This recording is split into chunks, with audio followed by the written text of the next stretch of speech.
오늘 본문은 창세기 14장 1절에서 16절까지입니다. 네. 당시에 시날왕 아무라벨과 엘라살왕 아리옥과 엘람왕 그돌라오멜과 고임왕 디달이 소돔왕 베라와 고모라왕 비르사와 아드마왕 시납과 스보임왕 세벨과 벨라 곧 소아랑과 싸우니라. 이들이 다 시띵 골짜기 곧 지금의 염해에 모였더라. 이들이 12년 동안 그돌로마엘을 섬기다가 제13년에 배반한지라. 제14년에 그돌로마엘과 그와 함께한 왕들이 나와서 아스드롯 가르나임에서 르바 족속을, 또 함에서 수수 족속을, 사회 기라다임에서 엠 족속을 치고 호리 족속을 그 산 세일에서 쳐서 광야 근방 엘바란까지 이르렀으며, 그들이 돌이켜 미스밭 곧 가데스에 이르러 아말렉 족속의 온 땅과 하사손 다말에 사는 아모리 족속을 친지라. 소돔 왕과 고모라 왕과 아드마 왕과 스보임 왕과 벨라 곧 소아랑이 나와서 시딘 골짜기에서 그들과 전쟁을 위하여 진을 쳤더니 엘람 왕 그돌라멜과 고임 왕 디달과 시날 왕 아브라벨과 엘라살 왕 아리옥 네 왕이 곧 그 5왕과 맞서니라.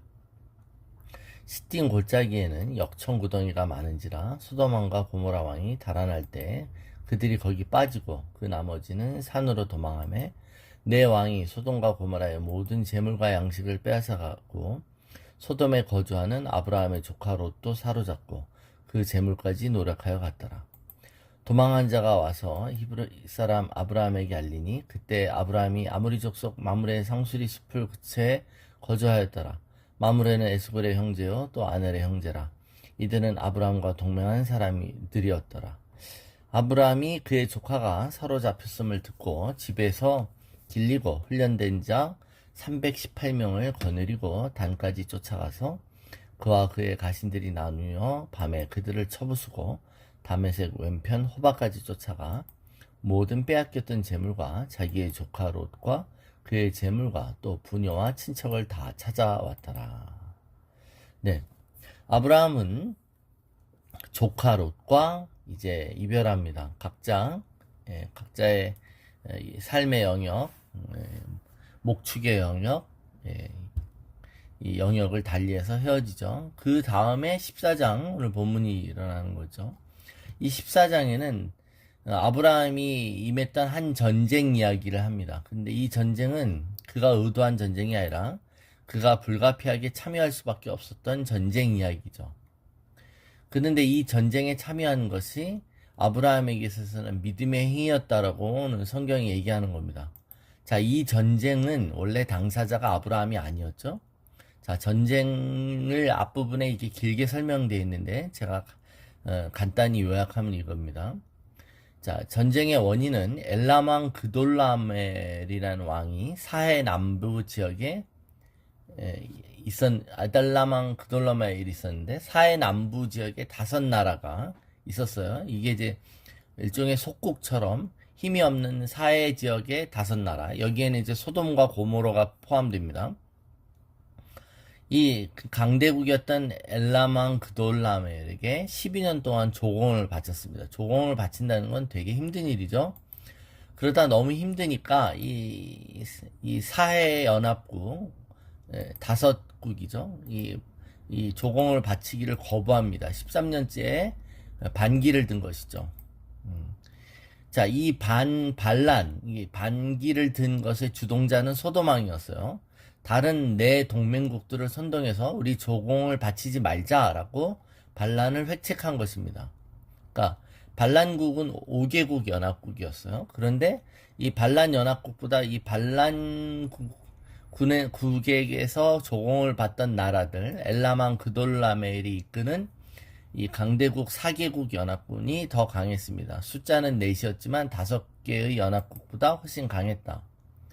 그래서 전쟁이 붙었는데 반란군을 응징하러 이제 싸우는 과정 중에 주변의 다른 여러 족속들을 추가적으로 공격합니다. 그곳에 이제 이 가나안 땅에 이 가나안 땅이 그런 면에서 전쟁에 항상 위기에 있었다. 가나안 땅은 어떻게 보면 그 통로의 교통의 요지였죠. 여러분들이 이스라엘 땅을 보면 아시겠죠? 위로는 지중해, 아래로는 이집트 쪽, 그리고 오른쪽으로는 이쪽 사우디 쪽으로 해서 이곳은 많은 그 상인들이 오가가는 교통의 요지였어요. 그래서 이런 곳에 오는 이런 중동 지역에 있어서 손님을 대접하는 건 미덕인 거죠. 왜냐면 물도 안 주고 먹을 것도 안 주면 이 사람들 먹을 게 없기 때문에 그렇습니다. 가나안 땅에 이런 전쟁이 상존했다는 것은 바로 이 땅이 뭐 기후적으로나 뭐 이렇게 비옥한 이렇게 땅이 아니었기 때문에 별로 유리한 게 없지만 무역로의 한 중심이었기 때문에 자주 전쟁의 어떤 대상이 되었던 고난의 땅임을 알 수 있습니다. 전쟁을 벌이는 사람들은 결국 자신의 이익을 위해서 하는 거지 않습니까? 예, 물리적인 전쟁을 일으키던 아니면 경제 전쟁을 피던 다 자기 의 이익을 위한 거죠. 국가의 이익을 위해서. 예. 이 반란군 연합군은 12년 동안 억울하게 조공을 바치느라고 착취당했다라는 어떤 반란의 명분이 있었을 것이고, 그돌라멜의 강대국 쪽에서는 뭐 자기네들이 빼앗는 쪽에서는 당연한 거잖아요. 오히려 그들의 반란이 괘씸한 것이죠. 많이 컸네. 이 괘씸한 것들이 반응을 하네. 이렇게 보는 것입니다. 그래서 다 전쟁에는 명분이 있잖아요. 먼저 공격했다. 뭐 태국과 캄보디아의 전쟁처럼 너희 먼저 공격했다. 이런 것도 있고, 그죠? 예. 미국이 관세를 높임으로 주변국들이나 다른 나라들을 힘들게 하는 것은 미국의 명분으로는 당연하다는 겁니다. 남들에게는 깡패 같은 짓이지만, 예, 그런 것처럼. 자, 전쟁의 결과는 반란을 일으켰던 소돔의 연합군 5국이 패배로 끝이 납니다. 그 여파로 소돔에 살고 있었던 아브라함의 조카 롯도 사로잡혀간 것이죠. 근데 이 사로잡혀는 과정 중에 도망 나온 한 사람이 이 먼 곳에 있었던 이 아브라함에게 조카 롯과 그 가족이 노략을 당해서 붙잡혀갔다는 것을 알려줍니다. 당시에는 핸드폰이 없었던 것이라 잡혀간 후에 한참 후에 알게 된 것이죠. 자, 이랬을 때 아브라함이 이제 조카 롯을 다시 탈환하기 위해서 다시 찾기 위해서 전쟁을 나선다라는 겁니다.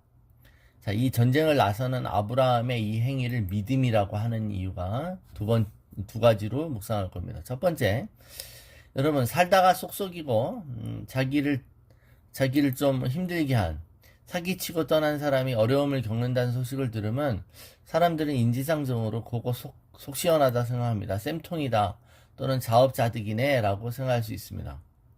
아브라함은 롯이 먼저 선택한 그 땅으로 간 것에 대해서 어떻게 보면 인간적으로 그렇게 생각할 수도 있죠. 그러나 아브라함은 그렇지 않다는 것이죠. 아브라함이 롯을 적극적으로 구하기 위해 자신의 사병입니다. 318명. 그러니까 아브라함이 부자이긴 부자인 것 같아요, 여러분.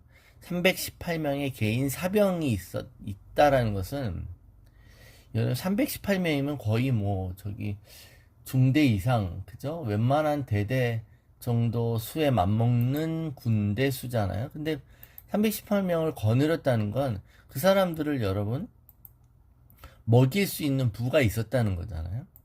삼시세끼 먹이려면 얼마나 돈이 듭니까, 여러분? 그죠? 개를 몇 마리 키워도 그거 먹이는 돈이 필요한데. 성경은 이런 자신의 조카 롯을 구하기 위해 전쟁에 나선 아브라함의 행동이 믿음의 행동이었다라는 겁니다. 왜 그러냐면 그가 용서했기 때문이죠. 자신에게 보면 어쩌면 괘씸하게 하고 버릇없이 행동했다고 생각할 수 있는 롯에 대해서 그가 완전히 용서한 사람이었기 때문에 그는 롯을 구하러 나섰다는 것이죠. 상처를 주고 받다 보면 인간들은 자기의 분노는 정당화됩니다. 자기도 분명히 잘못한 게 있지만 자기가 받은 것만 생각하지 않습니까? 그러면서 칼을 갈면서 칼집에서 칼을 만지작거리죠. 그리고는 언젠가는 칼을 뽑고 싶고 그렇게 되면 만지작거리다 보면 결국은 한 번은 뽑게 되는 것입니다.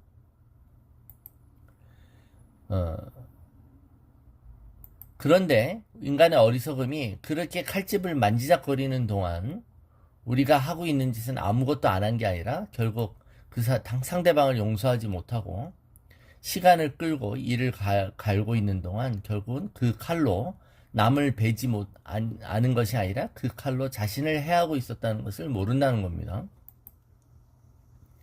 아브라함은 롯이 고생을 당한다는 소리를 들으면서 팔짱을 끼고 의자에 기대면서 거룩한 모습으로 능글맞는 웃음을 지며 그래 지금쯤은 조카 롯이 뭔가를 좀 깨달았겠지라고 생각하며 흐뭇해하지 않았습니다. 아브라함은 롯이 어려움을 당했다는 소식을 듣자마자 바로 일어섭니다. 예. 그러니까 조카 롯에 대한 어떤 감정적인 앙금이 없었다는 것이죠. 그러니까 어떻게 보면 갈대아 우르에서부터 같이 나온 조카, 그리고 같이 여정을 같이 했고 고생을 동고동락을 같이 했던 롯에 대한 아브라함의 어떤 그런 동정심 또 그리고 그런 아끼는 마음이 여기서 나오는 것이죠. 그래서 이것이 믿음이라는 겁니다. 그러나 아무리 정이 있다고 할지라도 중간에 괘씸하게 하고 서운해하게 하고 섭섭하게 한 사람에 대해서 마음을 매정하게 할 수 있잖아요. 그러나 아브라함은 그렇지 않았다는 겁니다. 자, 우리는 용서라는 부분을 생각할 때 용서가 나 자신을 위해서 한다는 것을 자주 까먹습니다. 그렇죠?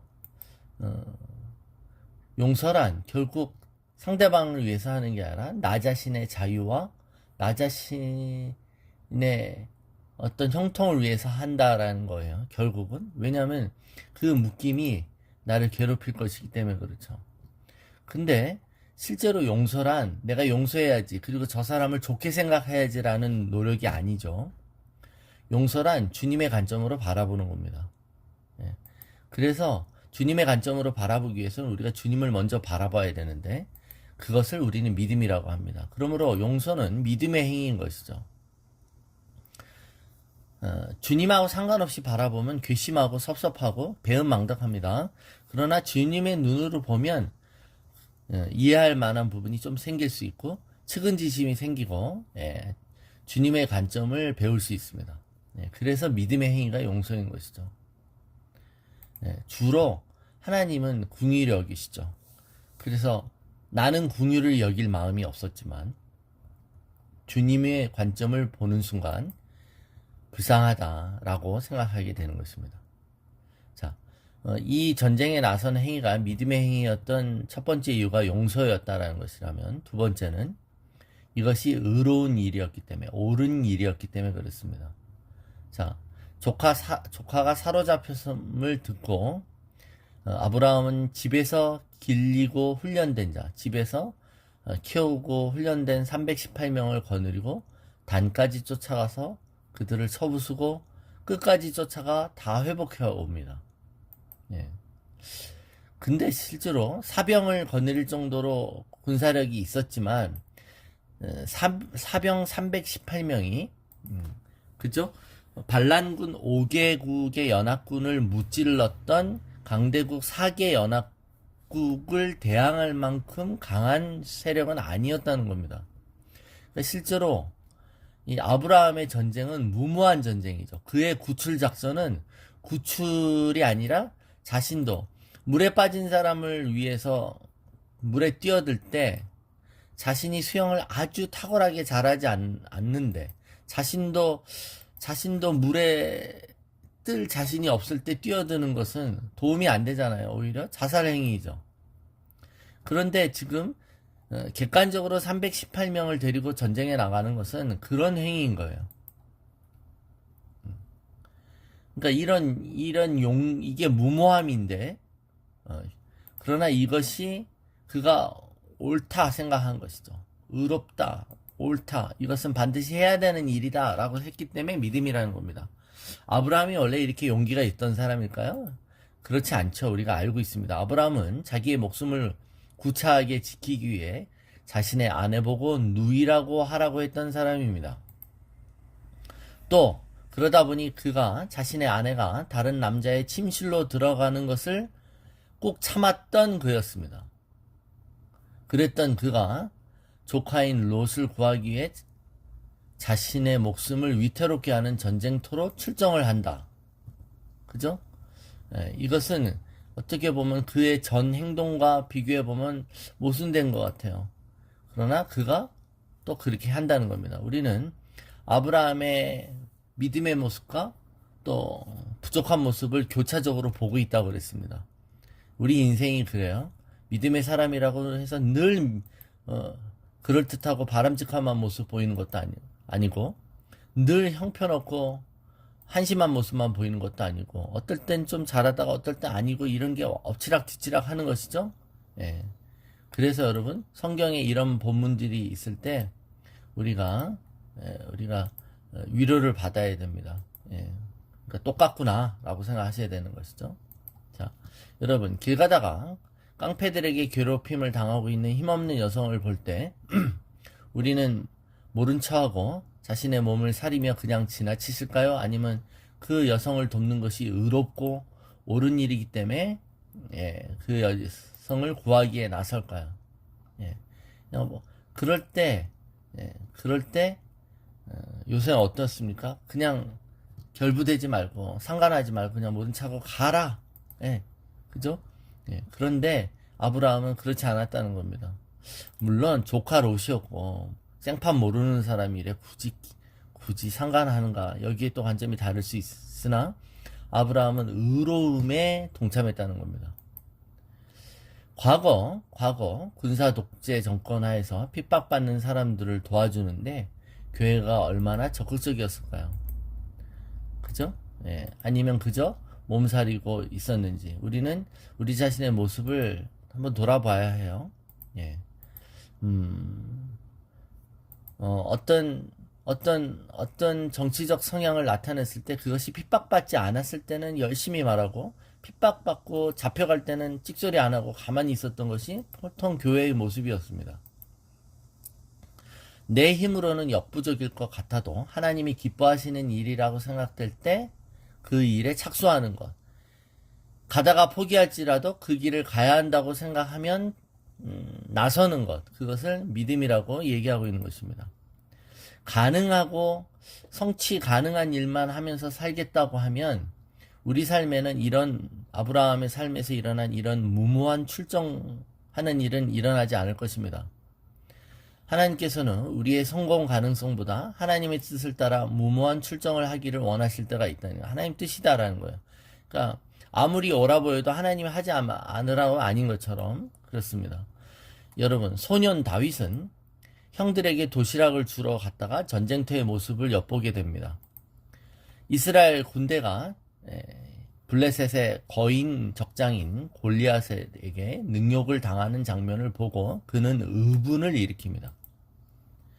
즉 거룩한 분노를 느끼고 골리앗을 향해 나서죠. 어린아이가 무모한 공명심과 또 무모한 용기를 갖고 골리앗과 싸우려고 할 때 그것을 말리는 어른들이 있었던 게 아니었죠. 다윗이 그렇게 골리앗과의 싸움에 자원해서 나갔던 것은 그가 평소에 연마했던 물맷돌 실력을 믿고 나간 것이 아니라 그는 자신이 이 싸움에 나가는 것이 옳다라고 생각해서 자신을 투신한 것입니다. 그죠? 너는 칼과 단창을 의지하거니와 나는 네가 모욕하는 만군의 하나님 여호와의 이름을 의지한다고 그랬다는 거예요. 그래서 여러분 여기에 믿음이 있는 것이죠. 만일 하나님의 교회가 세상에서 욕을 먹고 하나님의 이름이 조롱받을 때 그럴 때 분연히 일어나 원수를 향해 전쟁을 선포하고 나설 수 있는 것이 믿음인 것입니다. 실제로 많은 경우 전쟁에 나서는 것이 믿음일 때가 있어요. 하나님이 싸우라고 그랬는데 안 나서는 건 아니잖아요. 하나님이 나가지 말라고 한 전쟁을 나가는 것이 무모함이지. 하나님이 나가라고 하신 전쟁에 나가지 않는 것은 비겁함이고 두려움인 것이죠. 실제로 우리가 해야 될 많은 전쟁들이 있습니다. 우리가 싸워야 될 전쟁들이 많죠.